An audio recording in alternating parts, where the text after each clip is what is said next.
Alright, तो start करते हैं नया chapter, that is centre of mass and conservation of momentum. Actually इसी चैप्टर में बाद में हम लोग इम्पल्स एंड कोलिजन्स भी पढ़ेंगे, that will be the second part of the notes. तो सबसे पहले सेंटर ऑफ मास के बारे में हम पढ़ना शुरू करते हैं। तो सेंटर ऑफ मास डिफाइंड कैसे है, फिजिकल सिग्निफिकेंस कैसी है, क्या है सेंटर ऑफ मास की। तो फॉर्मली डिफाइन तो हमने मतलब थोड़ा सा ब्रीफ आइडिया तो मैंने दे दिया था वर्क और एनर्जी में भी सेंटर ऑफ मास का, ऑल्दो आज हम लोग फॉर्मल डेफिनेशन भी देखने वाले हैं। तो सेंटर ऑफ मास की डेफिनेशन क्या है, वो पॉइंट जिसके ऊपर मैं पूरे के पूरे मास को कंसंट्रेटेड मान सकता हूं for the purpose of calculating torque in a uniform gravitational field, उसको हम सेंटर ऑफ मास कह सकते हैं। This is one defining it, ठीक है।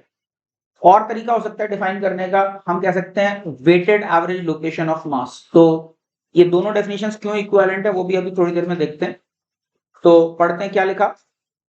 The point where entire mass of a body may be assumed to be concentrated for the purpose of finding torque of its weight in a uniform gravitational field is called center of mass। ध्यान रखना, कई बार बच्चे सिर्फ इतना बोल देते हैं वो पॉइंट जहां पे सारा का सारा मास कंसंट्रेटेड है, ये गलत है डेफिनेशन।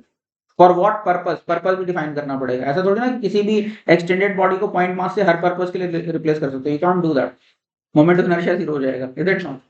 तो किसी पर्पस से हम लोग उसको पॉइंट मास में कंसंट्रेट कर सकते हैं। वो क्या पर्पस है हमारा, कि टॉर्क का एक्सप्रेशन मेरा सही आ जाए, ठीक है। यानी उसके हर पार्टिकल के ऊपर ग्रेविटी का टॉर्क लग रहा है, तो उस टॉर्क का जो सम आए वो वही आ जाए कि सारे के सारे वेट को एज इफ मैंने उसके सेंटर मास पे रख दिया तो वही सेम टॉर्क आना चाहिए। ये मेरा सेंटर मास का एक डेफिनेशन है, ठीक है। Okay, it can be shown that such point is also the weighted average of the position vectors of all of its particles. ये वेटेड एवरेज है सारे पार्टिकल्स के पोजीशन वेक्टर्स का, यानी वेट किसके प्रोपोर्शनल है, उसके मास के प्रोपोर्शनल वेट है, ठीक है। That is if capital M is the mass of the body and R I is the position of its ith particle, position vector या पोजीशन बोलो of ith particle whose mass is mi। तो position vector of centre of mass क्या हो जाएगा, RCM is 1 upon capital M sigma M I R I, या फिर sigma M I R I by sigma M I कह सकते हैं, total mass तो सिग्मा एम आई है। तो ये एक वेटेड एवरेज है पोजीशन वेक्टर्स का, राइट, ठीक है। तो आप सवाल ये है कि यहाँ पे तो दो डेफिनेशंस दे दी, तो प्रूव करना पड़ेगा कि ये दोनों डेफिनेशन इक्विवेलेंट है, नहीं तो कॉन्ट्रडिक्शन आ जाएगा। So now I am going to prove that two definitions are equivalent, कि ग्रेविटी के टॉर्क से हम डेफिनेशन दें या फिर वेटेड एवरेज वाली डेफिनेशन दें, दोनों डेफिनेशन इक्विवेलेंट प्रूव करने जा रहा हूं, ठीक है। कैसे, तो देखो, torque of weight of ith particle क्या होगा, ये मान लो कोई आर्बिट्री पॉइंट O है, इसके अबाउट ith पार्टिकल के जो वेट है उसका टॉर्क क्या होगा, तो आर आई क्रॉस एम आई टाइम्स जी वेक्टर, यही होगा ना, आर क्रॉस एफ होता है, इसके रिस्पेक्ट में इसका पोजीशन वेक्टर आ रही है और इसका वेट कितना है नीचे, एम आई इंटू जी, ठीक है। तो ये मेरा टॉर्क हो गया due to the weight of ith particle. तो नेट टॉर्क क्या हो जाएगा, समेशन लगा देते हैं इसके ऊपर, क्या आ जाएगा, आर आई क्रॉस एम आई टाइम्स जी का समेशन। अब यूनिफॉर्म ग्रेविटी है तो जी वेक्टर तो एक कांस्टेंट ही है, और क्रॉस प्रोडक्ट तुम्हें पता है डिस्ट्रीब्यूटिव होता है, तो इस जी को तो बाहर ही निकाल लो, और एम आई तो स्केलर है, इसको जहां मर्जी ठहराते रहो, राइट। तो ये क्या आ गया, sigma M I R I whole cross G, ऐसा लिख सकते हैं due to the distributive nature of cross product, right. अब क्या करो, इसको टोटल मास से डिवाइड कर दो और टोटल मास से मल्टीप्लाई कर दो। तो अभी ये क्या हो गया, ये आरसीएम क्रॉस एमजी बन गया कि नहीं, देखो sigma M I R I by m cross mg बन गया, राइट। तो ये क्या हो गया, ये तो यही वाली डेफिनेशन है आरसीएम, ठीक है। तो क्या बन गया, आरसीएम क्रॉस एमजी हो गया। तो क्या लिखा, thus net torque can be found by considering entire mass at the point sigma M I R I by m. सारे टॉर्क को हम से कंसंट्रेट करके निकाल सकते हैं, सारा मास यहाँ पे कंसंट्रेट हो, therefore by definition of this, by definition this point is the centre of मास, ठीक है। तो ग्रेविटी वाली डेफिनेशन से भी सेम पॉइंट ही मेरा सेंटर ऑफ मास है, ठीक है, समझ में आया। अच्छा, इसके अलावा कुछ रिमार्क्स लिखे हैं, तो वो रिमार्क्स हैं। सबसे पहला रिमार्क है कि इक्वेशन 1 ये एक वेक्टर इक्वेशन है, ठीक है। लेफ्ट एलएचएस एक वेक्टर है, आरएचएस एक वेक्टर है, और जब एलएचएस और आरएचएस दोनों वेक्टर्स हैं तो टर्म बाय टर्म भी बराबर होने चाहिए, राइट। तो आरसीएम क्या होगा, वो एक्ससीएम आई कैप प्लस वाईसीएम जे कैप प्लस जेडसीएम के कैप होगा, राइट। तो क्या है इसका मतलब, और राइट साइड के भी आर आई क्या होगा, एक्स आई और वाई आई और जेड आई के टर्म्स में लिख सकते हैं, राइट। तो इसका मतलब क्या हो जाएगा, XCM will be sigma M I X I by capital M, right. यहाँ पे कैपिटल एम क्या है, पूरे पार्टिकल्स के मास का सम या फिर mass of the entire body. इसी तरह से वाईसीएम क्या होगा, 1 upon M integral sigma M I Y. इसी तरह से जेडसीएम क्या हो जाएगा, 1 upon M sigma M I Z I. समझ में आया, ठीक है। सेंटर ऑफ मास के अंदर कई और इंटरेस्टिंग प्रॉपर्टीज होंगी, वो जैसे जैसे आगे बढ़ेंगे हम लोग देखेंगे कि और क्या क्या प्रॉपर्टीज है सेंटर ऑफ मास की, ठीक है। तो टॉर्क वाला property is just one of the interesting properties of CM, it has many other properties, वो हम देखेंगे आगे, ठीक है। For uniform gravitational field, center of mass is same as center of gravity. इसीलिए सिंबल मैंने कैपिटल जी यूज किया हुआ है। वैसे इंटरचेंजेबली मैंने कहीं पे सीएम कहीं पे जी यूज किया हुआ है, लेकिन capital G generally centre of gravity के लिए यूज किया जाता है। तो सेंटर ऑफ ग्रेविटी क्या होता है कि जहां पे हम वेट को कंसंट्रेटेड मान सकते हैं। तो अगर नॉन यूनिफॉर्म ग्रेविटेशनल फील्ड है तो उसमें सेंटर ऑफ ग्रेविटी और सेंटर ऑफ मास अलग अलग हो जाएंगे, क्योंकि वहां पे जी जो है बाहर नहीं निकाल पाओगे इससे, ये समेशन के बाहर कैपिटल जी नहीं निकाल पाओगे, तो वहां पे सेंटर ऑफ ग्रेविटी और सेंटर ऑफ मास अलग अलग हो जाते हैं। और सेंटर ऑफ ग्रेविटी जरूरी नहीं कि डिफाइंड हो बॉडी का, क्योंकि सेंटर ऑफ मास तो पे कंसंट्रेट करके कोई भी आर्बिट्री पॉइंट के वो टॉप सेटिस्फाई हो रहा है हमारा। ये ओ कोई पर्टिकुलर पॉइंट नहीं था, आर्बिट्री पॉइंट था, राइट। लेकिन सेंटर ऑफ ग्रेविटी के लिए तुम देखोगे कि हर पॉइंट के लिए सेटिस्फाई हो जाए, आर्बिट्री बॉडी के लिए कोई जरूरी नहीं है। Centre of gravity may be defined और मे नॉट बी डिफाइंड, ठीक है, वो डिपेंड करेगा ज्योमेट्री कैसी है, ठीक है। इसके ऊपर बाद में शायद मैं रिमार्क करूंगा, ठीक है। बट समझ में आया कि नहीं, सेंटर ऑफ ग्रेविटी होता है जहां पे वेट को हम मान सकते हैं, और सेंटर ऑफ मास क्या होता है जहां पे यूनिफॉर्म ग्रेविटी में वेट को कंसंट्रेट मान सकते हैं, ठीक है। तो यूनिफॉर्म ग्रेविटी में दोनों डेफिनेशन इक्विवेलेंट है, right, centre of gravity and centre of mass, okay, ठीक है। तो ये सेक्शन एक बार देख लो, कुछ डिस्कशन है तो बोल दो, फिर आगे बढ़ते हैं। हाँ, पैरेलल फील्ड के लिए सेंटर ऑफ ग्रेविटी सिंपली क्या हो जाएगा, sigma W I are I by sigma W I हो जाएगा, where W I is the weight of ith particle. अब पैरेलल फील्ड है तो मतलब इसको वेक्टर डिवीजन मत समझो, इसको समझो कि साइन स्केलर ही है एक तरह से। यानी नीचे की तरफ मान लो वेट लग रहा है, लेकिन वेट नॉन यूनिफॉर्मली अगर है तो समझ गए, तो sigma W I are I by sigma W आई में वेट को साइन स्केलर की तरह ट्रीट करके डिवाइड कर सकते हैं। बट नॉन यूनिफॉर्म ग्रेविटी है तो जरूरी नहीं कि सेंटर ऑफ ग्रेविटी डिफाइंड होगी, ठीक है। परफेक्टली स्फेरिकल यूनिफॉर्म डिस्ट्रीब्यूशन होता है स्फेयर्स के लिए, ग्रेविटेशन में शेल थ्योरम पढ़ेंगे, वहां पे सेंटर ऑफ द स्फेयर हो जाता है सेंटर ऑफ ग्रेविटी, ठीक है। बट ये हमेशा मतलब निकाल पाओ किसी भी आर्बिट्री शेप का आड़ा टेढ़ा एस्टेरॉइड उसका सेंटर ऑफ ग्रेविटी कोई जरूरी नहीं डिफाइन हो, ठीक है। लेकिन सेंटर ऑफ मास तो पक्का डिफाइन होगा, ठीक। तो इस सेक्शन में कोई डाउट तो नहीं, आगे बढ़ सकते हैं हम लोग, ठीक है। इसके बाद हम लोग बात करते हैं locating centre of mass in homogeneous objects. Homogeneous object का मतलब क्या होता है, पूरा का पूरा ऑब्जेक्ट सेम डेंसिटी के मटेरियल का बना है, यानी ऐसा नहीं कि आधा लोहे का बना आधा लकड़ी का बना, पूरा लोहे का बना तो पूरा का पूरा ही एक ही तरह का लोहे का बना, तो डेंसिटी थ्रू आउट सेम होनी चाहिए, राइट। तो जब भी होमोजेनियस ऑब्जेक्ट्स हैं और उसके अंदर हमारे पास सिमिट्रीज एग्जिस्ट करती हैं, तो सिमिट्री का यूज करके हम लोग सेंटर ऑफ मास लोकेट कर सकते हैं। जैसे यहाँ पे देखो समझ में आ रहा होगा, जैसे ये सिलेंडर है, सिलेंडर में तुम्हें पता है जो ज्योमेट्रिक सेंटर है सिलेंडर का, ये हर तरह से, यानी तुम्हें पता है जो सेंटर ऑफ मास होगा, अगर ये सिलेंडर है इसको ऐसे प्लेन से काट दूं तो ऊपर नीचे बराबर सुंदर पार्ट्स आएंगे, इज इट। मतलब जैसे समझो कि ऐसे सिलेंडर वर्टिकल सिलेंडर लिया तो ऐसे काटोगे तो ऊपर वाला हाफ नीचे वाला हाफ इक्वली ब्यूटीफुल होगा। इसका मतलब क्या है, प्लेन ऑफ सिमेट्री पे सेंटर ऑफ मास इस पे लाई करना चाहिए। लेकिन प्लेन ऑफ सिमेट्री क्या, सिलेंडर को मैं ऐसे कट कर दूं तो भी left half right half equally symmetric होंगे, तो इस प्लेन पे भी लाई कर रहा है, इस प्लेन पे भी लाई कर रहा है, यानी इनकी इंटरसेक्शन लाइन पे लाई कर रहा होगा सेंटर ऑफ मास। और क्या कर सकते हो, इसी सिलेंडर को ऐसे भी काट सकता हूँ, समझ गए, तीन तरह से चक्कू चला दो ऐसे, यानी x y plane y z plane और जेड एक्स प्लेन कह लो, तो इन तीनों के इंटरसेक्शन से एक पॉइंट डिफाइन होगा, राइट। और तीनों के तीनों प्लेन सिमेट्री के प्लेन्स होंगे, तो जब तीन planes of symmetry mutually perpendicular तो उनका intersection point centre of mass हो जाएगा, ठीक है, बाई सिमेट्री।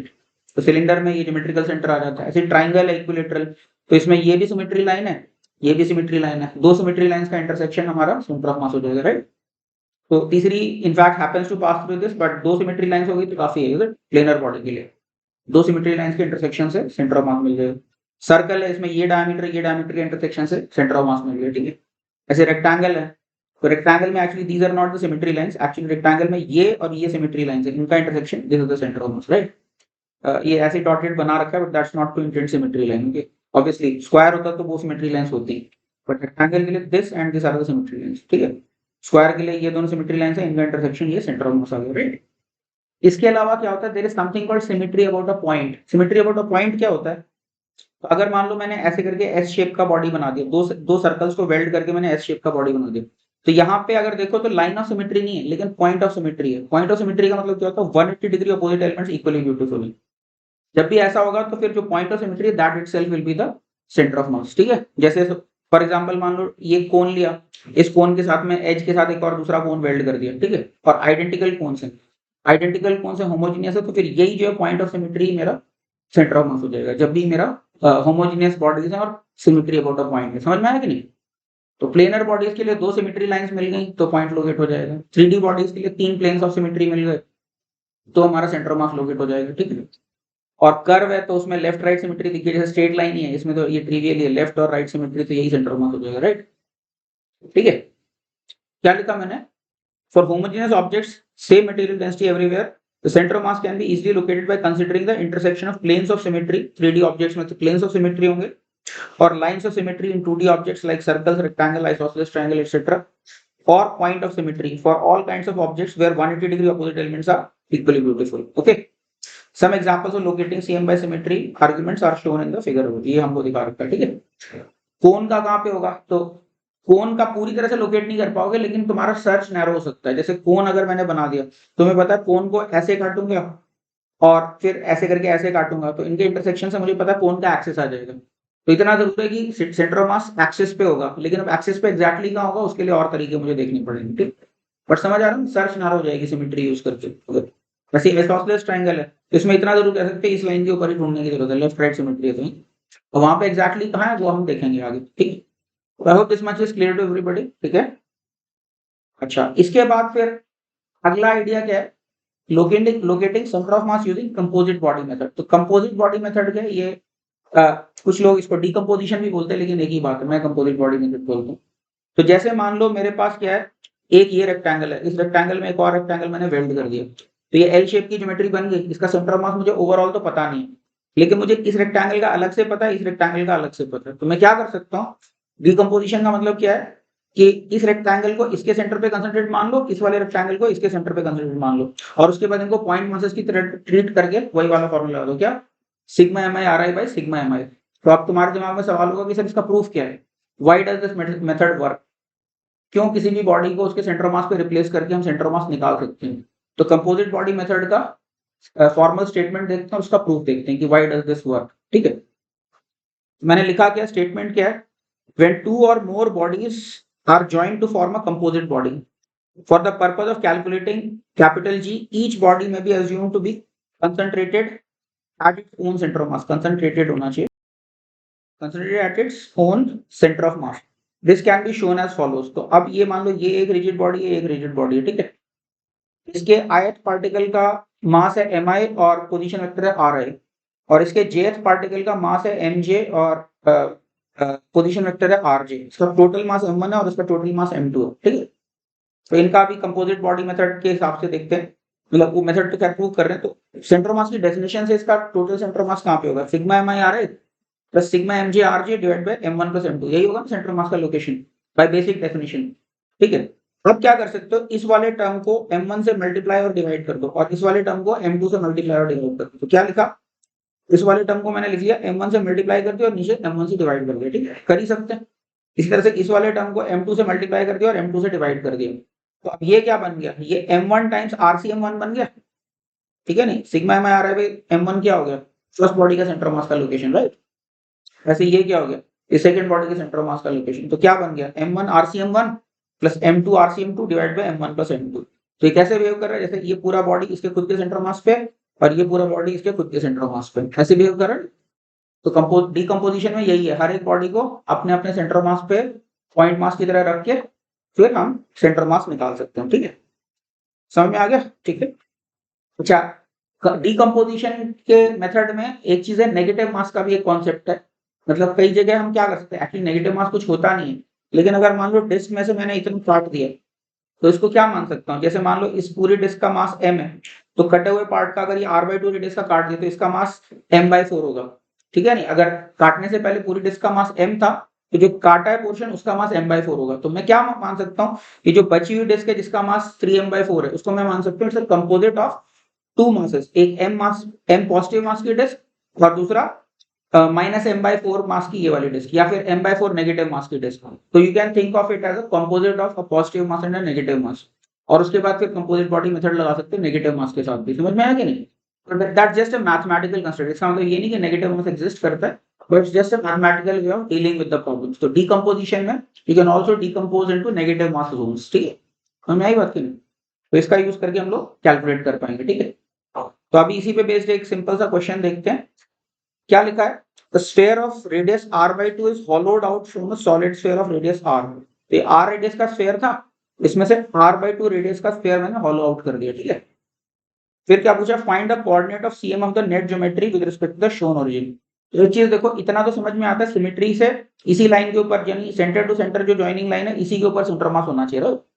तो मैंने क्या किया, कोऑर्डिनेट सिस्टम अपना इस तरह से चूज किया कि मेरा जैसे ये y कोऑर्डिनेट तो 0 ही हो गया सेंटर ऑफ मास का, राइट, z कोऑर्डिनेट भी 0 हो गया, मुझे सिर्फ x कोऑर्डिनेट सर्च करना है, इसी लाइन पे सर्च करना है, राइट। ओरिजिन यहाँ पे दिखा रखा है, और क्या कर सकता हूँ, कंपोजिट बॉडी मेथड लगा सकता हूँ। तो क्या मानो, जो पॉजिटिव मास है उसको, क्योंकि तुम्हें पता है जो मास होगा वो वॉल्यूम के प्रोपोर्शनल होगा, तो r/2 रेडियस का रिमूव किया, यानी इसका मास 1/8 होगा, right. I don't like fractions, तो मैंने ओरिजिनल को 8m मान लिया और इसका मास -m मान लिया, ठीक है। अब इसके बाद कंपोजिट बॉडी मेथड लगा के मैं लोकेट कर सकता हूँ। तो जल्दी से कंप्लीट कर लो इसको। तो क्या लिखा, मान लो रिमूव ज्योमेट्री का मास -m है, ठीक है, यानी इसको नेगेटिव मास मान रहा हूँ, तो ओरिजिनल ज्योमेट्री का मास फिर क्या होना चाहिए, 8m, क्योंकि वॉल्यूम्स 1:8 के रेशियो में, राइट, क्योंकि वॉल्यूम रेडियस के क्यूब के प्रोपोर्शनल होती है। Thus the geometry is a composite of two spheres of mass -m and 8m. तो resultant geometry इनका composite है, right? Also due to symmetry we only need to locate the coordinate on the dotted line. इसी line पे locate करना है। अब composite body method लगा देते हैं। तो 8m और इसका कोऑर्डिनेट क्या है, r, तो 8m into r। फिर जो रिमूव्ड है इसका मास है -m और इसका कोऑर्डिनेट क्या है, यहाँ से 3r/2, ठीक है, डिवाइड बाई 8m -m, तो ये 13r/14 हो गया डायरेक्टली, ठीक है। अब यहाँ पे देखो 13r/14 कहाँ पे है, ये r से थोड़ा लेफ्ट में है, इधर। तो एक चीज ध्यान रखो, जहां से तुमने हल्का करके सेंटर मास से दूर मूव करेगा, तो हमने राइट साइड से हल्का किया तो सेंटर मास लेफ्ट की तरफ शिफ्ट हुआ थोड़ा सा, समझ में आया कि नहीं? जिस तरफ से हल्का करोगे उसके ऑपोजिट डायरेक्शन में सेंटर मास चलेगा। तो I hope it is clear to everybody, आगे समझ में। इसके बाद हम लोग बात करते हैं finding centre of mass by integration. तो देखो इंटीग्रेशन क्या होता है, वो भी एक तरह का समेशन ही होता है, लेकिन जब कॉन्टिन्यूसली वेरिंग ज्योमेट्री होती है तो हम इंटीग्रेशन यूज करते हैं, जब डिस्क्रीट ज्योमेट्री होती है तो हम समेशन यूज करते हैं। क्या लिखा, just as for discrete composite bodies the combined centre of mass is written as RCM सिग्मा mi ri by sigma mi, right, where ri was the coordinate of center of mass of the body of mass mi। ध्यान रखना इसमें ri क्या था, उस body का centre of मास का coordinate था, ठीक है, ओके, ठीक है। बॉडी का कोऑर्डिनेट कुछ नहीं होता, बॉडी के सेंटर ऑफ मास का कोऑर्डिनेट था आर जब कंपोजिट बॉडी मेथड लगा रहे, क्योंकि बॉडी तो इतने सारे पार्टिकल्स हैं, ठीक है। तो इस फॉर्मूले में are I was the coordinate of centre of mass of the body, right. In a similar manner for continuous mass distribution CM can be found by replacing summation bye integration. तो वो क्या आ जाएगा मेरे पास, आरसीएम क्या आ जाएगा, 1/m integral are DM. तो यहाँ पे ये आर क्या होगा, ये मत बोलना कि ये डीएम का कोऑर्डिनेट है, क्योंकि एलिमेंट जो है हमारा, element itself could be N extended element. जैसे मान लो डिस्क है, तो डिस्क को छोटे छोटे सर्कल्स में डिवाइड करोगे, तो सर्कल का कोई यूनिक कोऑर्डिनेट थोड़ी होता है, सर्कल के सेंटर ऑफ मास का कुछ यूनिक कोऑर्डिनेट होता है। ये सेमी सर्कल एलिमेंट्स लिए तुमने, तो सेमी सर्कल का कोई कोऑर्डिनेट थोड़ी ना होता, सेमी सर्कल के सेंटर ऑफ मास का कोऑर्डिनेट होता है। तो यहाँ पे जो आर है, ये आर क्या है, ये coordinate of centre of mass of the element है। This is not the coordinate of the element, because that may not be defined. अगर एलिमेंट मेरा एक्सटेंडेड एलिमेंट है उसके, तो उसके सेंटर ऑफ मास का कोऑर्डिनेट डिफाइन होगा, उसका एलिमेंट का कोऑर्डिनेट डिफाइंड ही नहीं होगा। बात समझ आएगी नहीं? तो जैसे यहाँ पे आर क्या था, coordinate of centre of mass of the body था, ऐसे यहाँ पे आर क्या, coordinate of centre of mass of the element है, राइट। और डीएम क्या, मास ऑफ द एलिमेंट, और कैपिटल एम क्या, मास of the total body, right.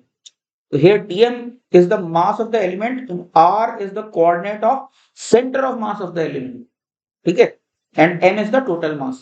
तो अब वापस ये वेक्टर इक्वेशन है, तो इसका यूज करके मेरे पास 3 कंपोनेंट इक्वेशन लिख सकते हैं, यानी xcm क्या हो जाएगा, 1/m इंटीग्रल xdm। यहाँ पे x क्या हो जाएगा, x coordinate of centre of mass of the element, right. इसी तरह से ycm और zcm। हाँ ये zdm है, ठीक है, गलती से मैंने y लिखा होता, this is suppose to be zdm। तो समझ में आया ना ये।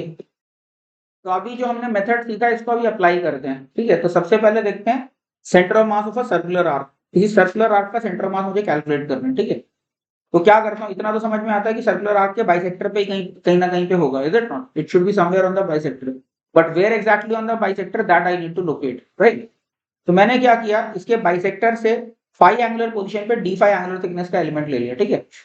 और मुझे खाली y कोऑर्डिनेट लोकेट करना, बाइसेक्टर को मैंने y एक्सिस दिखा रखा, so I only need to locate the y coordinate. मुझे पता है x और z कोऑर्डिनेट तो 0 0, ठीक है। यहाँ पे ओरिजिन अगर ले रखे तो x and z coordinate I need not worry about it.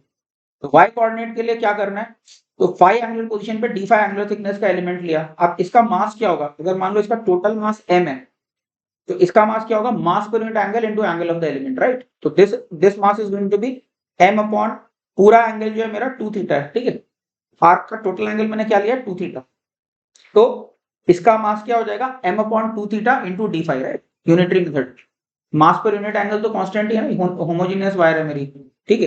क्या लिखा, consider an arc of angle 2 theta as shown, due to symmetry we only need to locate the y coordinate cm, क्योंकि वो bisector है इसके अंदर, ठीक है। Now if capital M is the mass of the arc, पूरे arc का mass capital you में, तो dm क्या हो जाएगा, इस एलिमेंट का मास हो जाएगा m/2 theta into d5। 2 theta angle में सारा मास डिस्ट्रीब्यूटेड है, तो d5 में क्या यूनिटरी मेथड है, m/2 theta into d5, right.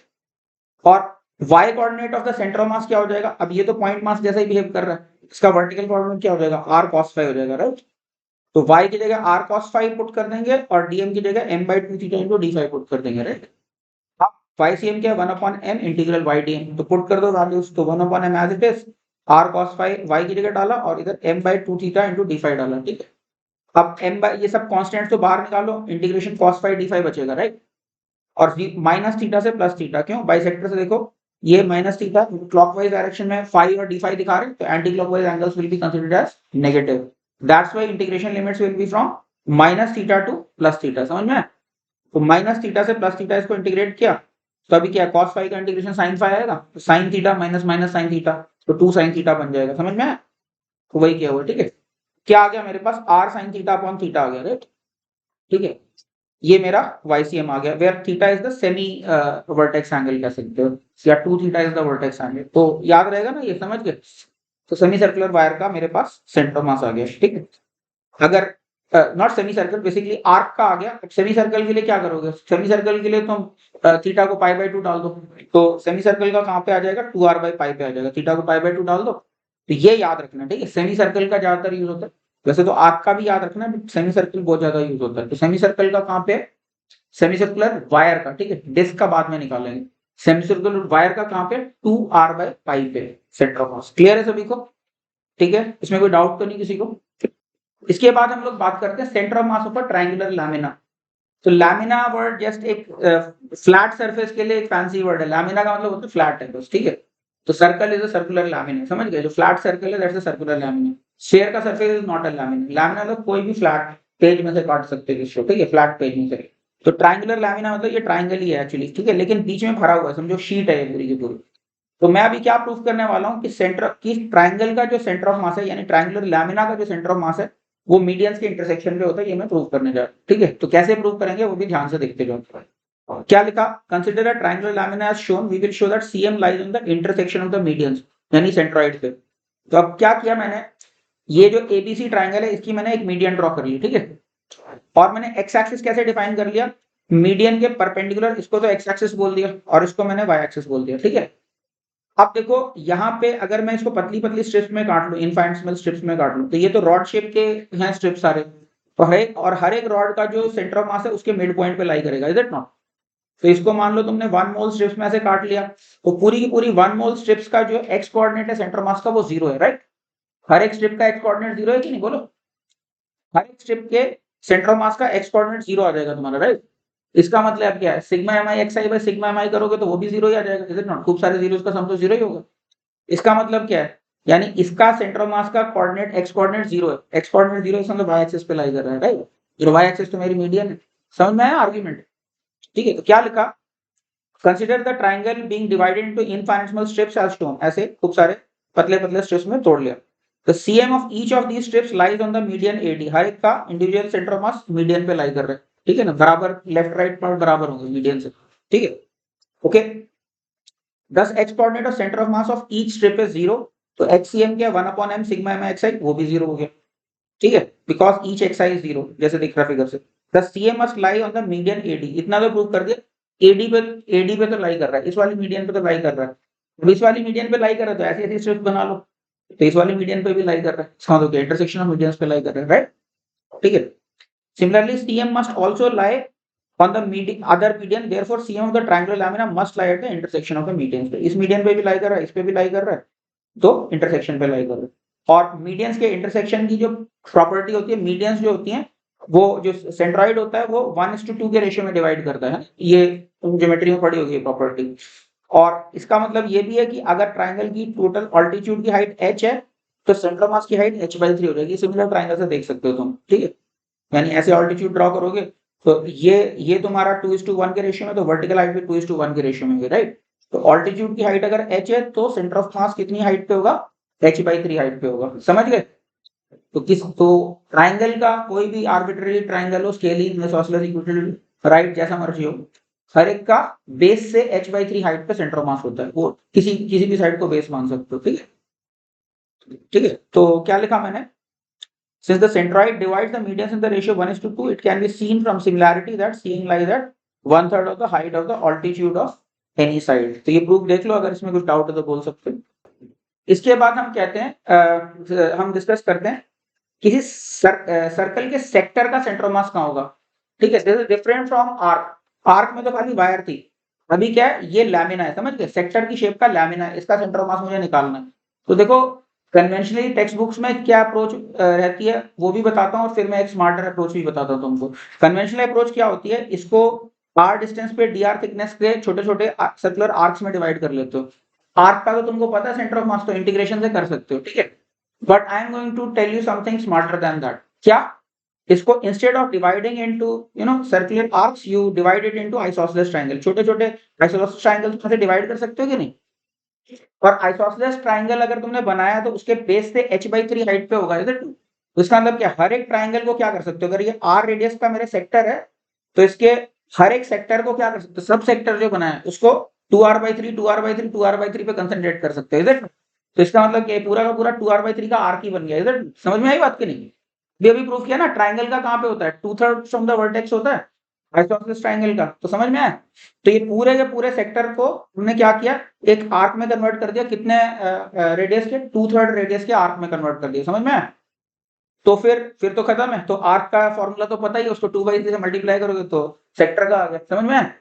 क्या लिखा, sector of circle can be broken into infinite number of infinitesimal triangles with CM of each eight a distance 2r/3 from the center of curvature, ठीक है। Thus for purpose of calculating CM, lamina can be replaced by an arc of radius 2r/3। composite body method से 2r/3 का arc बन गया, ठीक है। Thus we can readily locate the CM of sector by just replacing r with 2r/3 in the result for center of mass of arc। तो क्या आ जाएगा मेरा answer, 2/3 r sin theta upon theta, जहां पे थीटा जो मेरा semi vertex angle है समझ में, ठीक है। तो सेमी सर्कुलर लैमिना के लिए क्या करोगे, थीटा को क्या डाल दोगे, π/2 डाल दोगे, ठीक है। तो क्या आ जाएगा 4r/3 पाई, समझ में आया। तो ठीक है, आर्क के लिए 2r/पाई है और इसके लिए उसका 2/3 है, तो 4r/3 पाई है, ठीक है। तो ये तो इसको ट्राइंगल से हमने मॉडल किया। नाउ आई एनकरेज यू घर पे ट्राई करना इसको, आर्क एलिमेंट्स लेके इंटीग्रेट करके देखना, तो भी सेम आंसर आएगा। उसमें क्या है, अगर आर डिस्टेंस पे डी आर थिकनेस का आर्क लोगे तो इस आर्क का एरिया तुम्हें चाहिए होगा, राइट। पूरे सेक्टर का जो भी एरिया है, तो total mass divide by area of the sector करोगे, वो मास पर यूनिट एरिया हो जाएगा, राइट। अब इसका अगर आर्क ले रहे हो, आर डिस्टेंस पे डी आर थिकनेस का आर्क ले रहे हो, इसको खोलोगे तो ये तो आर थीटा इसकी विड्थ हो जाएगी, राइट। या 2 थीटा ले रखा है तो 2r थीटा इसकी विड्थ हो जाएगी, थिकनेस इसकी डी आर हो जाएगी, तो उसका एरिया क्या हो जाएगा, 2r theta into D R. तो मास पर unit area into area of the arc, वो तुम्हारा डीएम हो जाएगा। तो उसके बाद फिर Y DM, integral Y DM upon integral DM करना। तो और y क्या हो जाएगा, ये y जो लोगे तो आर्क का y तो निकाल रखा है तुमने, ठीक है। तो ध्यान रखना centre of mass of the element लेना, ठीक है।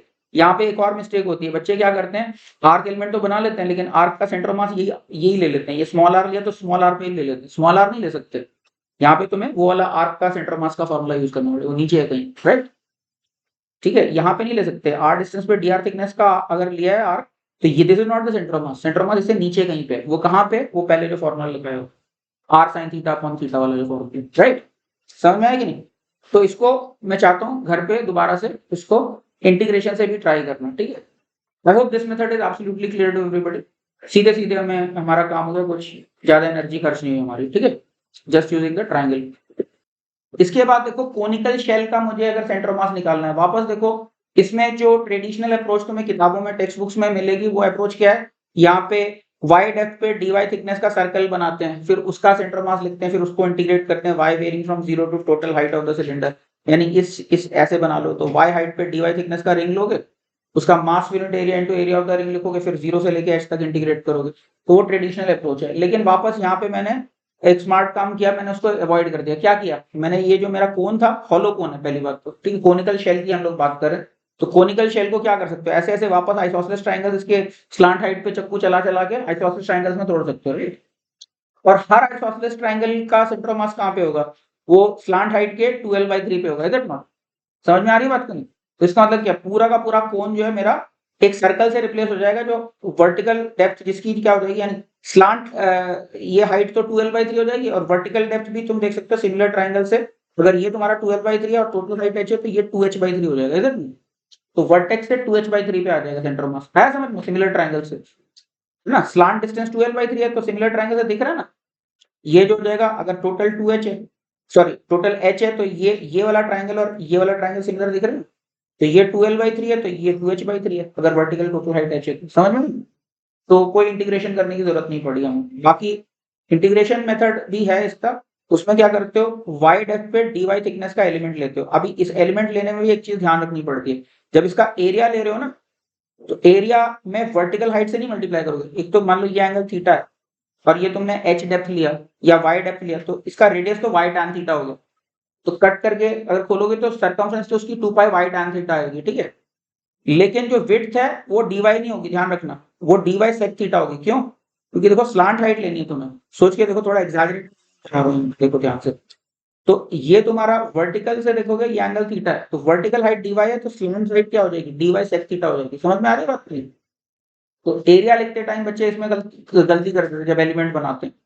तो मास unit area into area of the element जब लिख रहे हो, तो एरिया ऑफ द एलिमेंट क्या होगा, 2 pi y tan theta into dy sec theta. खाली dy नहीं होगा, क्योंकि स्लांट हाइट से एरिया डिसाइड होगा। समझ में आई बात? कट करके स्ट्रिप खोलोगे, स्ट्रिप की विड्थ होगी dy sec थीटा। तो वापस इसमें I will encourage you to do it using integration also. समझ में आया एलिमेंट कैसा लेना? वापस मास पर unit area into area of the element लेना पड़ेगा डीएम के लिए। तो मान लो कैपिटल एम मास है, तो सरफेस एरिया क्या होता है, पाई आर एल होता है इसका, ठीक है। तो m upon pi r l into क्या होगा, 2 pi y tan theta into dy sec theta. और tan थीटा को क्या पुट कर पाओगे, अगर रेडियस r है और वर्टिकल हाइट h है, तो tan थीटा को r/h पुट कर सकते हो, राइट। तो कैंसिल हो आके फिर फाइनली वही आ जाएगा तुम्हारा आंसर। इस ओरिएंटेशन में लोगे तो नीचे ऊपर से 2h/3 आ जाएगा ऐसे, और ऐसा लोगे तो नीचे से 2h/3 आ जाएगा, यानी बेस से h/3 आएगा। समझ गए? क्लियर है ये मेथड? ठीक है, ये वाला मेथड क्लियर है। इंटीग्रेशन से घर पे अपने ट्राई करना इसको, ठीक है। अच्छा, यहाँ पे एक बात और मैं कुछ बताना चाह रहा हूँ। तो YCM मेरा h/3 आ गया, ठीक है। एक बार पढ़ देता हूँ। Conical surface can be visualized to be made of several infinitesimal isosceles triangular strips as shown. If L is the slant height of the cone, then CM of each triangular strip is located at a distance L/3 from the base. ठीक है। Thus entire cone can be replaced by a circle as shown. Using similar triangle argument, it can be readily seen that height of CM of the conical shell is h/3 from the base. ये मैंने दिखाया जैसे अभी, ठीक है। Same result holds if conical shell were not right circular. अभी तो ये तो right circular cone है। मान लो राइट सर्कुलर कोन में तो क्या होता है, सेंटर के जस्ट ठीक ऊपर एपेक्स होती है। लेकिन अगर मान लो मेरे पास ये ऐसा ऐसा कोन होता है जिसका सेंटर ये ऐसे लेते, तब भी तुम सरफेसेस के ऊपर ट्राइंगल्स तो फिर भी बना सकते थे नहीं। और हर एक ट्राइंगल का जो सेंटर ऑफ मास होगा वो वर्टिकल से h/3 हाइट पे होगा। इसका मतलब क्या है, अगर ये राइट सर्कुलर कोनिकल शेल नहीं होता, कोई और शेप का भी कोनिकल शेल होता, तो उसकी हर एक स्ट्रिप का ही h/3 पे होता। इधर इसका मतलब क्या, ओवरऑल h/3 पे होता। For that matter, not just for conical shell, मान लो ये टेट्राहेड्रल शेल होता, यानी मतलब बेस मिसिंग है, ठीक है। यानी समझते हो, पिरामिड है, पिरामिड शेल है, कोई भी पिरामिड शेल। पिरामिड की क्या डेफिनेशन होती है, कोई भी पॉलीगन बना लो जमीन पे, स्पेस में कोई पॉइंट ले लो और ऐसे भागों से जोड़ते चले जाओ पूरे साइड्स को, तो you will have a pyramid. तो tetrahedral is a triangular pyramid, ठीक है। और जो तुतनखामन वाला वो स्क्वायर पिरामिड है, ठीक है। ऐसे पेंटागनल, हेक्सागनल, कैसे भी पिरामिड्स बना सकते हो, राइट। तो हर एक पिरामिड के स्लांट प्लेट पे ऐसे छोटे छोटे ट्रायंगल्स बना सकते हो कि नहीं, चाहे वो आइसोसेलेस हो या ना हो, क्या फर्क पड़ता है। हाइट तो h/3 होती है ना किसी की भी, तो स्लांट हाइट से h/3 पे ही होगा, इज इट नॉट। हर एक ट्रायंगल का जो है स्लांट हाइट अगर उसकी h है तो h/3 पे ही लाई करेगा, ठीक है ना। नहीं तो किसी भी तरह का पिरामिड शेल हो, not necessarily a cone, cone is a circular pyramid basically, right. किसी भी तरह का पिरामिड शेल होगा, बेस मिसिंग, ध्यान रखना, पिरामिड शेल में base is not there, but कोई भी तरह का पिरामिड शेल होगा तो उसकी सेंटर ऑफ मास की हाइट क्या होगी, थिन पिरामिड शेल की, वो h/3 होगी, not necessarily a cone. For that matter not cone क्या मतलब, नॉट सर्कुलर कोन है उसके लिए भी चलेगा। यानी पिरामिड नॉर्मली तो सिमेट्रिक पिरामिड ही बनाते हैं, बट बनाने को तो यहाँ पे कोई भी आड़ा टेढ़ा ट्राइंगल बना दो, स्केलिन ट्राइंगल बना दो, स्पेस में कोई भी पॉइंट ले लो, जोड़ दो धागों से, कुछ तो पिरामिड बनेगा ना, ठीक है। गंदा सा पिरामिड बनेगा, लेकिन उसका भी क्या होगा, अगर वर्टिकल हाइट h है तो h/3 पे हमारा सेंटर ऑफ मास होगा, ठीक है, किसी भी पिरामिड शेल का। क्लियर है सभी को? ठीक है, तो क्या लिखा, the same result holds true for pyramid shells of all kinds, ठीक है। राइट सर्कुलर कोन हो, कैसा भी सर्कुलर कोन हो, या कैसा भी पिरामिड शेल, सबके लिए h/3। लॉजिक समझ में आया ना, कि किसी भी पिरामिड शेल पे तुम ऐसे चाकू चला चला के पतले पतले ट्रायंगल्स बना ही सकते हैं, और हर ट्रायंगल का h/3 होगा, आइसोसेलेस होना कोई जरूरी नहीं। ठीक है, क्लियर है सभी को, आई बात समझ में? इसके बाद हम लोग बात करते हैं centre of mass of a solid कोन। तो अभी सॉलिड कोन के लिए मैं क्या आइडिया लगा रहा हूँ, यहाँ से y हाइट पे dy थिकनेस का डिस्क ले रहा हूँ, ठीक है। कोन का y हाइट पे dy थिकनेस का डिस्क ले रहा हूँ, तो इसका सेंटर ऑफ मास तो डिस्क का तो डिस्क के सेंटर पे ही होगा, तो सेंटर ऑफ मास का कोऑर्डिनेट तो y हो गया एलिमेंट का, राइट। सवाल ये है कि इस एलिमेंट का मास क्या होगा। मास क्या होगा, दैट बी मास पर unit volume into volume of the element, right.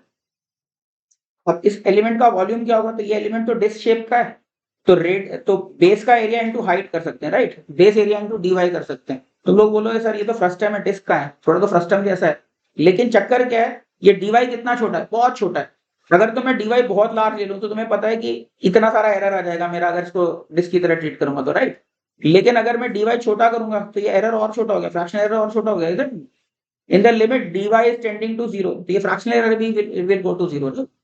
तो इसलिए फ्रस्टम को डिस्क से वॉल्यूम के पर्पस से अप्रोक्सीमेट करने में कोई प्रॉब्लम नहीं, समझ में आई बात की नहीं।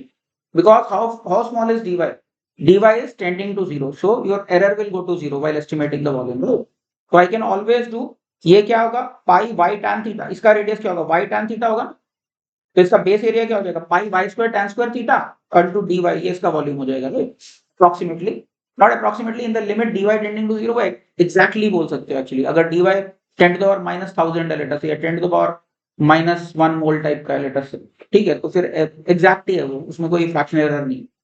ओके, क्या लिखा, let m be the mass of the cone of radius capital R and height h, semi vertex angle theta. Now consider a disc of thickness dy, ये dy थिकनेस की disc lie at a height y from the tip, y पे dy की tip ले, ये ले ली disc, ठीक है। तो इसका dm क्या होगा, मास पर यूनिट वॉल्यूम, यानी m अपॉन 1/3 पाई r square h into pi into y tan theta का स्क्वायर, समझ में आएगा, ये base area y tan theta, right, into dy, ये इसकी थिकनेस है, तो ये वॉल्यूम हो गई। और tan थीटा की वैल्यू क्या है, r/h, दिख रहा है, r/h tan थीटा है, तो इसको पुट कर देंगे, ठीक है। तो dm को थोड़ा पहले सिंप्लीफाई कर लिया, तो dm क्या आ गया सिंप्लीफाई करके, 3m upon h cube into y square dy, ये मेरा dm आ गया, ठीक है। और YCM तो इसका तो y ही है, डिस्क के लिए तो इधर ही है सेंटर ऑफ मास, तो अब YCM क्या, 1 upon m integral y dm, तो ये क्या हो जाएगा, एक y स्क्वायर आया और एक और y मल्टीप्लाई होगा dm में, तो y क्यूब dy होगा, और कांस्टेंट जो है बाहर निकाल ले, तो ये क्या आ गया, 3h/4 आ गया, ठीक है। तो सॉलिड कोन का सेंटर मास कहाँ पे आया, इधर से 3h/4 पे आ गया, ठीक है। समझ में आया कि नहीं, सॉलिड कोन का सेंटर मास कहाँ पे है, वर्टेक्स से 3h/4, यानी बेस से क्या हो जाएगा, बेस से h/4 हो जाएगा, राइट। वर्टेक्स से 3h/4, इसको मैं बेस बोल रहा हूँ, मतलब नॉर्मली कोन को ऐसे देखते हैं तो फिर बेस जैसा दिखता भी, तुम सोच रहे हो यार ये ऊपर वाले को बेस क्यों बोल रहे हो, समझ गए। कोन का बेस मतलब ऐसे ही होता है, जब ऐसा कोन रख देते तो, ठीक है, नॉट लाइक आइसक्रीम वाला, ठीक है, समझ गए। तो बेस से h/4 और वर्टेक्स से 3h/4, ओके, ठीक है। अच्छा, अब ये तो समझ में आ गया होगा सभी को। अब मैं एक आर्ग्यूमेंट बोल रहा हूँ, बहुत ध्यान से सुनना। अगर मान लो मेरा कोन जो है राइट सर्कुलर कोन नहीं है, suppose it is not a right circular कोन, तो इमेजिन करो एक गाजर है, गाजर इमेजिन करो, कोन कोन के लिए एक गाजर जैसी इमेजिन करो, उल्टी गाजर है, ठीक है, कोन कोनिकल शेप की, नीचे से मुंडी उसकी उड़ा रखी है, और एक उल्टी गाजर है। अब इस गाजर के स्लाइसेस कर लिए, मैं कट कट कट कट करके हॉरिजॉन्टल सर्कुलर स्लाइसेस बना लिए, ठीक है। अब क्या करता हूँ, इन सारे सर्कुलर स्लाइसेस को हल्का हल्का हल्का हल्का शिफ्ट कर देता हूँ। तो पहले तो मेरी गाजर राइट सर्कुलर कोन थी, now it is no more a right circular cone, why, because I shifted the pieces of the गाजर, थोड़ा थोड़ा लेफ्ट शिफ्ट कर दिया, ठीक है। And now I have a टेढ़ा सा, ठीक है, जो करवी टोपी वाला टाइप का कोन दिखेगा, समझ गया कि नहीं, जिसकी वर्टेक्स इधर कहीं होगी। But when I was shifting the slices, I did not change the height of any slice, right. उसको लेफ्ट शिफ्ट किया या राइट शिफ्ट किया, उस प्रोसेस में मैंने किसी भी स्लाइस की वर्टिकल हाइट शिफ्ट नहीं की, is it. That means what, मैंने vertical height of centre of mass change नहीं किया, इज इट। तो इसका मतलब क्या है, चाहे राइट सर्कुलर कोन हो या फिर राइट सर्कुलर कोन या किसी भी तरह का कोन, सॉलिड कोन है, तो वर्टेक्स इधर करो उधर करो किसी भी तरफ करो, उसकी हाइट जो होगी वो h/3 होगी, ठीक है। फॉर दैट मैटर, अगर मान लो मेरे पास कोन की जगह कोई भी आर्बिट्ररी सॉलिड पिरामिड है, मान लो टेट्राहेड्रन है, या नॉर्मल तुतनखामन वाला पिरामिड है, या कैसा भी पिरामिड है आड़ा टेढ़ा, उसके अंदर क्या खूब सारे तुम कोन्स इमेजिन कर सकते हो, जो उसका बेस का जो पॉलीगन है, उसके बेस के पॉलीगन में छोटे छोटे सर्कल्स खूब सारे इंस्क्राइब कर दो। तुम बोलोगे पूरा नेक्स्ट तो हो नहीं पाएगा, बीच में इंटरस्टिशियल्स बचेंगे, तो इंटरस्टिशियल्स में और सर्कल्स ड्रॉ कर दो, फिर बोलोगे फिर भी इंटरस्टिशियल्स बचेंगे, फिर इंटरस्टिशियल्स में और सर्कल्स ड्रॉ कर दो, ठीक है। समझ गए, जब तक कि पूरी की पूरी नेस्टिंग कंप्लीट नहीं हो जाती, ठीक है। और इन सबको उस वर्टेक्स से कंप्लीट जोड़ दो, तो हर एक कोन का तुम्हारे को पता है h/4 पे, इसका मतलब क्या, आर्बिट्ररी पिरामिड का भी h/4 पे होगा सेंटर ऑफ मास, आई बात समझ में कि नहीं, ठीक है। तो हर एक यूनिफॉर्म पिरामिड का, यानी need not be right pyramid, it could be, यानी समझिए उसका एपेक्स कहीं पे भी इधर उधर जा रहा हो सकता है। अगर बेस से उसकी वर्टिकल हाइट h है तो आर्बिट्ररी सॉलिड पिरामिड का भी सेंटर मास कहां पे होगा, बेस से h/4 हाइट पे होगा, ठीक है। तो यही लिखा है। तो same result holds even if the cone were not right circular, and same result holds for all kinds of pyramids. बस सॉलिड पिरामिड होना चाहिए, होमोजेनियस पिरामिड होना चाहिए, ठीक है। अभी तुम लोगों को डाउट है तो यू कैन आस्क मी। अच्छा, इंसिडेंटली एक चीज और बताना चाह रहा हूँ तुमको, ये पता है कि पैरेलल लाइंस के बीच में जो ट्रायंगल बनाते हो सेम बेस पे इन सबका एरिया सेम होता है, राइट? ये मालूम है कि नहीं? इसी तरह से पैरेलल प्लेन्स के बीच में सेम बेस पे जितने भी पिरामिड बनाते हो इन सबका वॉल्यूम भी सेम होता है, ठीक है। वो क्या होता है, पिरामिड का वॉल्यूम पैरेलल प्लेन्स के बीच में अगर तुम बना रहे हो, नीचे बेस में कोई पॉलीगन बना दिया और ऐसे कोई भी पिरामिड बना रहे हो इस पॉलीगन पे, ठीक है, तो 1/3 into base area into height इसका वॉल्यूम हो जाता है, ठीक है। पैरेलल प्लेन्स में हर एक पिरामिड का वॉल्यूम सेम होगा so long as base area is same, ठीक है, which is 1/3 base area into height. ये उसी थ्योरम का 3D वर्जन है, ठीक है। अभी कुछ डाउट है तो बोल सकते हो, ठीक है। इसके बाद फिर अगला जो हमको देखना है centre of mass, that is centre of mass of a spherical shell cap. By the way, cap of a sphere का मतलब क्या होता है? कैप का मतलब होता है बस कोई हॉलो स्फेयर है, उसको ऐसे चक्कू से कर दिया तो उसकी मतलब ये इतना मुंडी उड़ा दी, ये कैप आ गया हमारे पास, क्योंकि कैप शेप ही है ना, जैसे कैप जैसी शेप बन गई, तो this is called a cap of the sphere, समझ गए? तो अब शेल का मेरे को क्या, शेल कैप का मेरे को सेंटर ऑफ मास निकालना है, ठीक है। और ये शेल कैप का मान लो जो सेमी वर्टेक्स एंगल है वो थीटा है, ठीक है। तो इसका सेंटर मास कैसे निकाल सकते हैं, तो क्या करो, वर्टिकल से फाई एंगुलर पोजीशन पे डी फाई एंगुलर थिकनेस का रिंग जैसा एलिमेंट इमेजिन कर लो, ठीक है। समझ में आ रहा है ये कैसा एलिमेंट है? वर्टिकल से हमने क्या किया, वर्टिकल से फाई एंगल पे एक चाकू लगाया पूरा सर्कल, और फाई प्लस डी फाई पे एक चाकू लगाया था पूरा सर्कल, तो इसकी जो स्लांट हाइट होगी कैप की वो आर डी फाई हो जाएगी, राइट? ठीक है, ठीक है। और इसका रेडियस क्या हो जाएगा, इस कैप का रेडियस हो जाएगा, अगर मेरा स्फेयर का रेडियस स्मॉल आर है तो इस कैप का रेडियस हो जाएगा स्मॉल आर साइन फाई हो जाएगा, राइट? तो इस कैप का सरकमफ्रेंस तो 2 पाई आर साइन फाई हो जाएगा, और स्लांट हाइट क्या हो जाएगी, आर डी फाई। और मास क्या हो जाएगा इसका, कैप का जो मास हो जाएगा that will be mass per unit area into area of the element, right? तो क्या होगा, consider a spherical shell cap of mass m and semi vertex angle theta as shown. तो डीएम क्या होगा, बाय द वे इस cap का जो area होता है वो भी इंटीग्रेशन से प्रूव कर सकते हो। कैप का एरिया होता है 2 pi R square into 1 minus cos theta. अगर सेमी वर्टेक्स एंगल थीटा होता है तो कैप का एरिया होता है 2 pi R square into 1 minus cos theta. बोलोगे तो वर्किंग में दिखा दूंगा कैसे होगा। वापस रिंग का एरिया लेके इंटीग्रेट कर दो, 5 varying from 0 to theta, ring के एरिया को इंटीग्रेट करोगे तो ये आ जाएगा। इसको वेरीफाई करना है तो देखो, अगर मेरा हेमिस्फेयर है तो हेमिस्फेयर के लिए थीटा की वैल्यू क्या हो जाएगी, 90 डिग्री हो जाएगी। तो देखो 2 पाई आर स्क्वायर में कन्वर्ट हो रहा है, थीटा 90 डिग्री डालोगे तो हेमिस्फेयर का एरिया बन जा रहा है, राइट? तो अगर थीटा सेमी वर्टेक्स एंगल का कैप है तो उसका एरिया क्या होता है, 2 pi R square into 1 minus cos theta. इसको चाहो तो ध्यान रख लो, नहीं तो तरीका मैंने बता दिया, एरिया को इंटीग्रेट करके भी आ जाएगा, ठीक है। वो तुम लोगों को I am sure you all have that skill, मैंने सिखाया इंटीग्रेशन कर पाओगे ना एरिया इसका। तो मैंने उसको डायरेक्टली यूज कर लिया यहाँ पे, तो m upon 2 pi R square into 1 minus cos theta into area of the cap. Area of the cap क्या हो जाएगा, 2 पाई आर साइन फाइव। ये क्या हो गया, ये तो सरकमफ्रेंस कट करके खोलोगे तो सरकमफ्रेंस इतनी दिखेगी 2 पाई आर साइन फाइव, और स्लांट हाइट क्या दिखेगी, आर डी फाइव, ठीक है। तो ये मेरा डीएम आ गया। इसको सिंप्लीफाई कर लिया तो ये क्या आ गया, m upon 1 minus cos theta into sine five D five, cancel कर कर आके इतना आ गया, ठीक है। अच्छा, इसका रिंग का खुद का सेंटर मास कितनी हाइट पे, वो आर कॉस फाइव पे, राइट? तो अब क्या करना है मुझे, y से m निकालने के लिए 1 upon m integral y dm। तो बस y की वैल्यू r cos फाइव डाल दी और dm की वैल्यू ये डाल दी। अब इसको कहां से कहां तक इंटीग्रेट करना है, ध्यान रखना ये 3D है तो 0 से थीटा इंटीग्रेट करना। कई बार बच्चे सोचते हैं माइनस थीटा से प्लस थीटा क्यों नहीं, पूरा सर्कल है ये, it's not a planar figure. तो इंटीग्रेट कहां से कहां तक करना है, 0 से लेकर थीटा तक इंटीग्रेट करना है। समझ में आ रहा है? जो ये लैटिट्यूड सर्कल है मेरा, ठीक है, तो समझ गए, तो 0 से लेके थीटा, माइनस थीटा से प्लस थीटा नहीं होगा। Okay, I hope it is clear. y0 to theta, इसको इंटीग्रेट कर लो। अब तो बस ये साइन फाइव कॉस फाइव तो साइन 2 फाइव में कन्वर्ट हो जाएगा, थीटा कांस्टेंट है, ये सब बाहर आ जाएगा, m से m कैंसिल हो जाएगा। तो ठीक है, तो अब तो सिंप्लीफिकेशन की बात, कट कट आके फाइनली जो तुम्हारे पास आंसर आ जाता है, क्या आ जाता है, capital R cos square of theta by 2 आ जाता है, ठीक है। ये देख सकते हो, सिंपल सी ट्रिग्नोमेट्री लग रही है, ठीक है। आइडेंटिटीज थोड़ा थोड़ा लगा के cos 2 थीटा वगैरह की, फाइनली मेरे पास क्या आ जाता है, YCM आ जाता है R cos square of theta by 2, where theta is the semi vertex angle of the cap, right? तो अभी क्या है, ज्यादातर हमें हेमिस्फेयर की जरूरत पड़ती है, तो हेमिस्फेयर के लिए क्या करोगे, थीटा को 90 डिग्री डाल दोगे, right? तो ये क्या आ जाएगा, cos स्क्वायर ऑफ 45 डिग्री बन जाएगा, राइट? तो क्या आ जाएगा, हेमिस्फेरिकल शेल के लिए r/2 आ जाएगा, ठीक है। ये बहुत आसान से याद रहेगा, यानी परफेक्टली हेमिस्फेयर के लिए कटोरी है तो एग्जैक्टली आर हाइट है तो आर बाई टू पे सेंटर ऑफ मास है इसका। तो समझ में आया है सभी को? एक बार देख लो, कुछ डाउट है तो बोल दो। Look at this proof carefully and let me know if there is any doubt. तो अगला जो डेरिवेशन है हम लोगों का, centre of mass of a spherical sector, solid spherical sector. Solid spherical sector समझ रहे हो? स्फेयर में से ऐसे, इसको इनफैक्ट स्फेरिकल कोन भी कहा जाता है। Are you able to understand what type of geometry I am talking about? This thing is called a spherical sector और कोनिकल, मतलब सॉरी, स्फेरिकल कोन भी बोलते हैं इसको। तो अभी मैं स्फेरिकल कोन के सेंटर ऑफ मास की बात कर रहा हूँ, प्लीज पे अटेंशन। समझ में आ रहा है किस ज्योमेट्री की बात हो रही है? तो अब इसका अगर मुझे निकालना है सेंटर ऑफ मास, तो वापस मैं क्या करता हूँ, कोई भी सॉलिड स्फेयर है इसको मैं पिरामिड्स में तोड़ सकता हूँ। इधर सरफेस के ऊपर छोटे छोटे ट्राइंगल बना लो, सेंटर पे जोड़ दो। हर एक पिरामिड का सेंटर ऑफ मास कहाँ पे होगा? सेंटर से 3r/4 या फिर इधर से सरफेस से r/4। समझ में आ रही बात की नहीं? पिरामिड के लिए प्रूव किया ना हमने, r/4 पे होता है। तो इसका मतलब क्या है, ये जो पूरा सॉलिड स्फेयर है, इसके छोटे छोटे जो मेरे ये बन रहे हैं स्फेरिकल सेक्टर्स बन रहे हैं, हर एक सेक्टर को क्या कर सकते हो, कंसेंट्रेट को 3r/4 पे, ठीक है? तो स्फेरिकल शेल बन जाएगा। इधर समझ में आई बात की नहीं? ठीक है, क्या लिखा? Solid sphere can be thought of as made up of infinite number of infinitesimal pyramids. Okay, अंदर जैसे वेज नहीं होती, तरबूज के अंदर वेज बना लेते हैं, तो इस तरह से समझो ट्रायंगुलर वेज जैसी खूब सारी हमने घुसा रखी अंदर। समझ गए? हेड्राहेड्रन पतले पतले को, उसको नेस्ट करके पूरा स्फेयर बना दो। आई होप ये इमेजिन हो पा रहा होगा क्या कहना चाह रहा हूं मैं, ठीक है?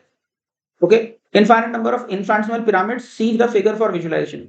Centre of mass of each such pyramid is at a distance 3r/4 from the centre. तो यहां से 3r/4 पे इसका सेंटर ऑफ मास है, राइट? ठीक है, ओके।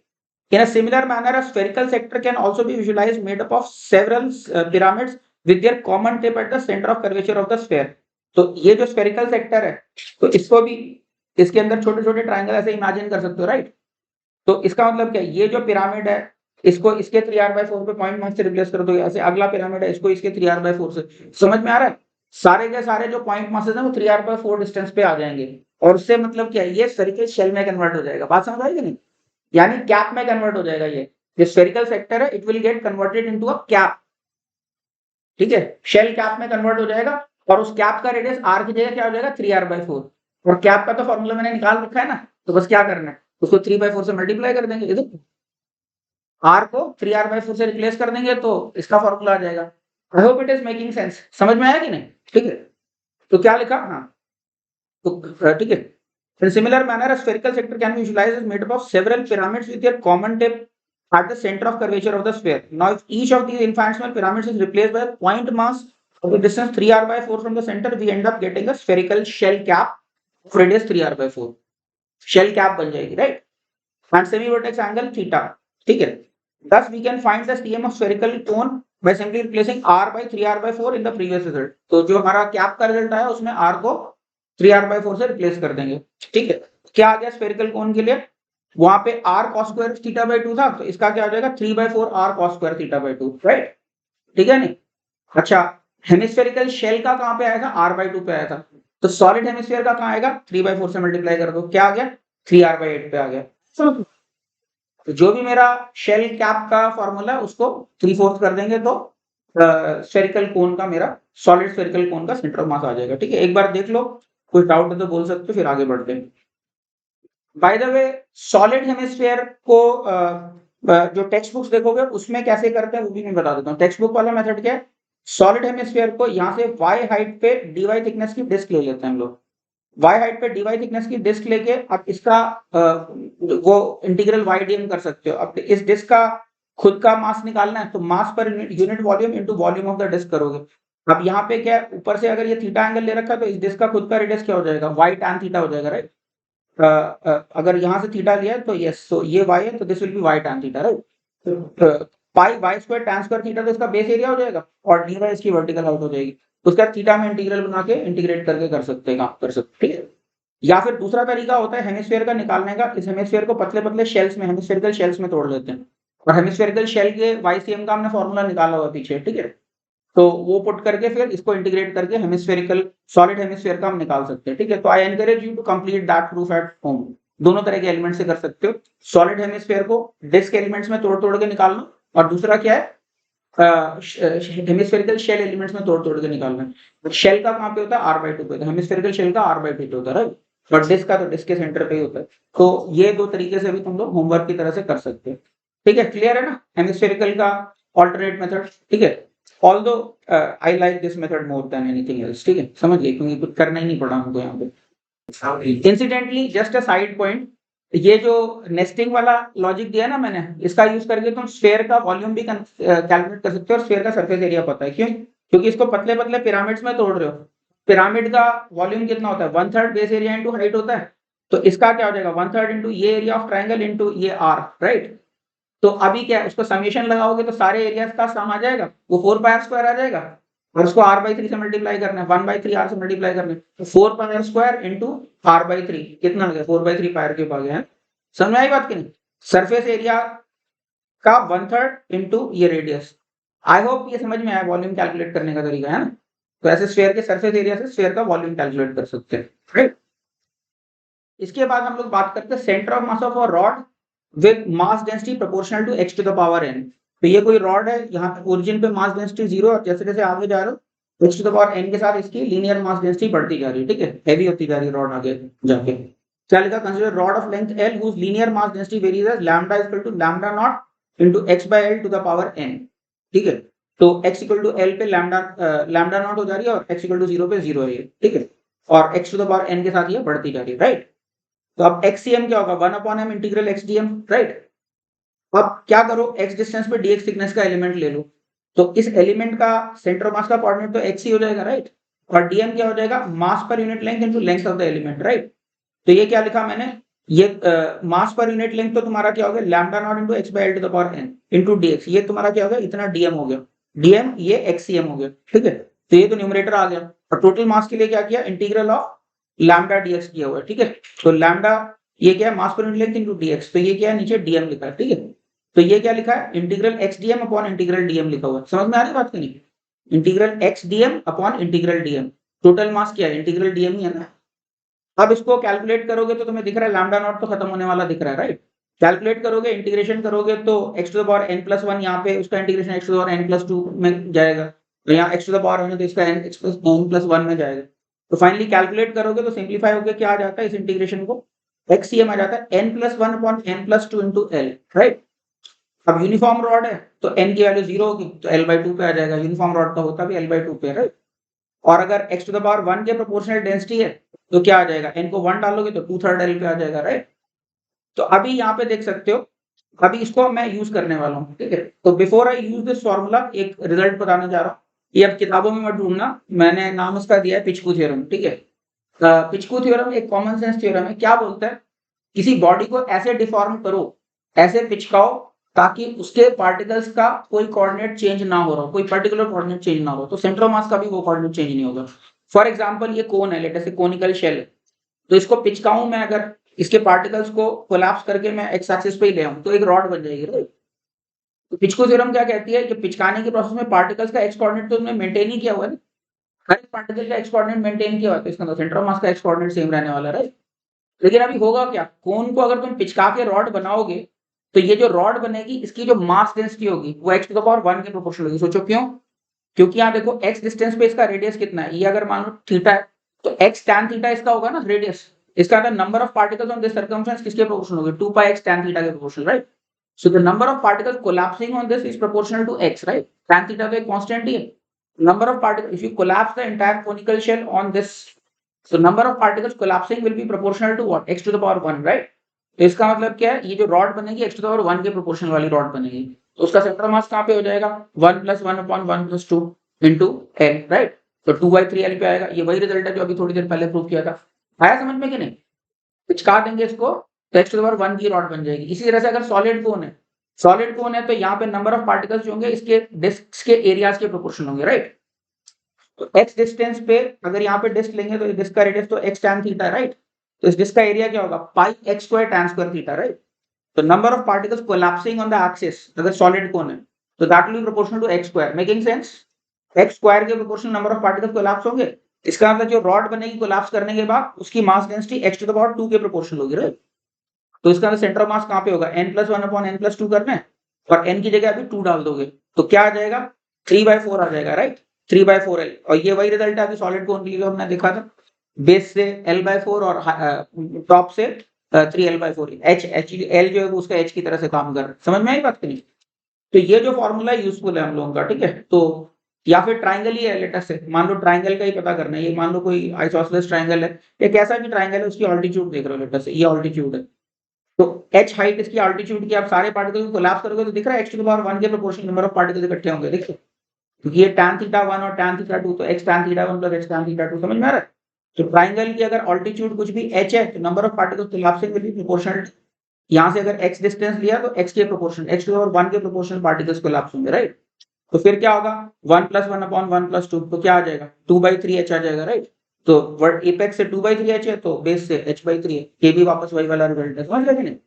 तो ये रिजल्ट मतलब सारे रिजल्ट्स इसके से हमारे डेराइव हो पा रहे हैं, मतलब ऑफ कोर्स जहाँ पे sin थीटा cos थीटा वो नहीं होएगा, बट समझ गए कि नहीं? ट्राइंगल का, कोन का, सॉलिड कोन का, हॉलो कोन का, ये सब हम लोग इस रिजल्ट से देख पा रहे हैं, ठीक है? फॉर दैट मैटर अगर मान लो मेरे पास पैराबोलिक स्पैंड्रेल है, पैराबोलिक स्पैंड्रेल क्या होती है, यहाँ से y = x² टाइप का कर्व ड्रॉ कर दिया तुमने, ठीक है? और यहाँ पे ऐसा लैमिना बना दिया, समझ गए? तो अभी क्या है, इसकी हाइट जो है x² के प्रोपोर्शनल है। अब इसका तुम्हें x कोऑर्डिनेट पता करना है, तो इन सारे पार्टिकल्स को x एक्सिस पे कोलैप्स कर दो, तो number of particles collapsing will be proportional to x², right? तो बस फिर n = 2 डाल दो, और फिर 2 + 1 अपॉन 2 + 2, फिर 3/4, ये अगर हाइट h है तो 3/4h पे इसका x कोऑर्डिनेट का सेंटर ऑफ आ जाएगा, समझ में आया? तो कैसा भी मतलब पैराबोलिक स्पैंड्रेल ले लो, क्यूबिक स्पैंड्रेल ले लो, कैसा भी ले लो, उसके लिए हम लोग यूज कर पाएंगे, ठीक है? तो जल्दी से पढ़ देता हूँ, फिर आज के लिए एंड करते हैं। क्या लिखा, if an object is squeezed in such a way that certain coordinate of its particles remains unchanged, then the cm coordinate of in that direction also remains unchanged. Common sense वाली बात है, right? ठीक है? For instance, if the cone in adjacent figure is squeezed to form a rod by bringing all its particles on x-axis, forms a rod of mass density proportional to x². Solid cone है, ठीक है? Solid cone है तो फिर x² के proportional बनेगा, क्यों? क्योंकि एरिया जो है मेरा वो x² के प्रोपोर्शनल वाला है, x tan थीटा रेडियस है, phi x² tan square theta area है, राइट? तो 10 x कोऑर्डिनेट ऑफ CM क्या हो जाएगा, 2 + 1 अपॉन 2 + 2 into L, तो क्या आ गया 3/4L, which is in agreement with the result that we derived earlier. ठीक है? तो समझ में आ गया सभी को, क्लियर है? ठीक है? इसमें अगर कुछ डाउट है तो मेरे को बोल दो, ठीक है? वापस बुक में मत ढूंढना, ये पिचकू थ्योरम कॉमन सेंस थ्योरम ही है, ठीक है? बाकी मोमेंट ऑफ इनर्शिया में भी एक पिचकू थ्योरम मैं बताऊंगा, उसमें भी मतलब इन एसेंस इसी तरह की चीज है, ठीक है? तो let me know if there is any doubt, फिर आज के लिए एंड करते हैं। ऑल राइट, तो आज की क्लास यहीं पे कंक्लूड करते हैं। कल कुछ एग्जांपल्स देखेंगे हम लोग, कुछ थ्योरम भी बताऊंगा। इनफैक्ट ये जेईई के सिलेबस में नहीं है, बट स्टिल एक इंटरेस्टिंग थ्योरम है, ये सब हम लोग नेक्स्ट क्लास में थोड़ा देखेंगे।